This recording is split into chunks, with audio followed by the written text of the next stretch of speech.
గతే కర్ణాభ్యర్ణం గరుత ఇవ పక్ష్మాణి దధతి పురాం భేత్తుం చిత్త ప్రసమరస విద్రావణ ఫలే ఇమే నేత్రే గోత్రా ధరపతి కులోత్తం సకలికే తవ కర్ణాకృష్ట స్మరసర విలాసం కలయతః.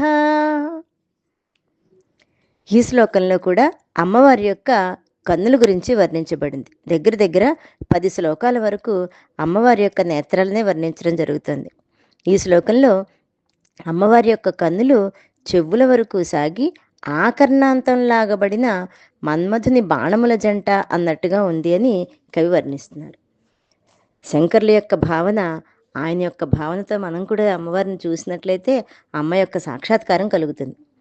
గతే కర్ణాభ్యర్ణం గరుత ఇవ పక్ష్మాణి దధతి అంటే ఇందులో అమ్మవారి నేత్రాల గురించి చెప్తూ అమ్మవారి యొక్క నేత్రాలు ఎలా ఉన్నాయంటే కర్ణాభ్యర్ణం గతే అంటే చెవుల సమీపం వరకు వ్యాపించాడంటే పెద్ద పెద్ద కళ్ళు, చారడేసు కళ్ళు అంటూ ఉంటారు.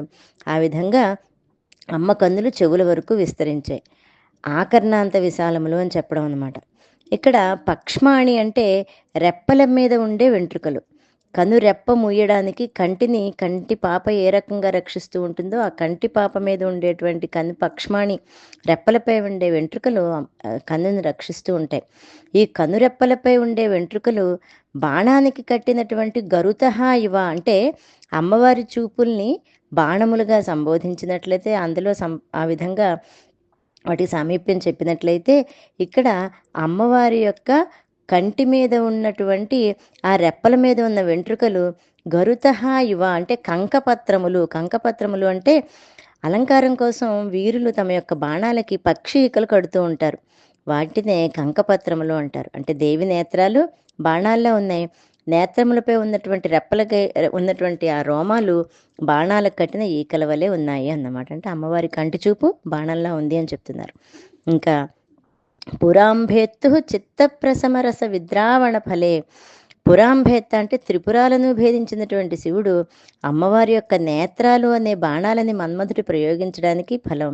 ఆ శివుని మనస్సులో ఉండేటువంటి నిస్పృహను పోగొట్టి ఆయనలో ఒక రకమైనటువంటి చక్కటి అద్భుతమైన శృంగార భావాన్ని కలగజేయడమే.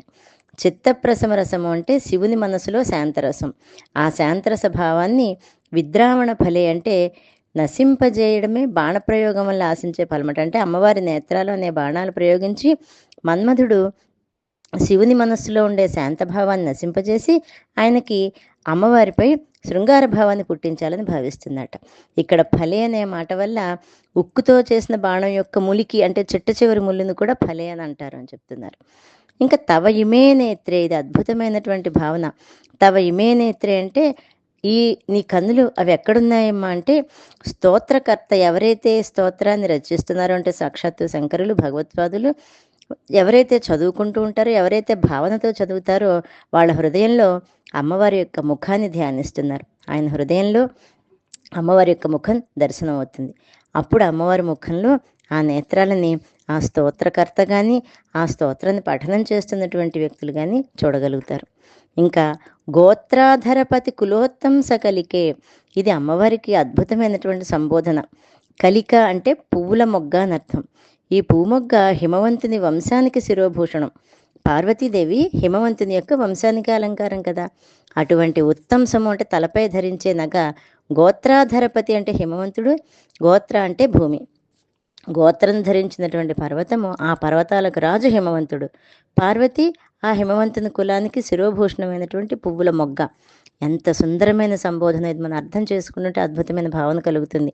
ఇంకా ఆకర్ణ కృష్ణస్మరసర విలాసం కలయత, అమ్మవారి నేత్రాలు చెవుల వరకు లాగబడ్డ మన్మథుని బాణముల యొక్క సౌభాగ్యాన్ని తలపిస్తున్నాయి.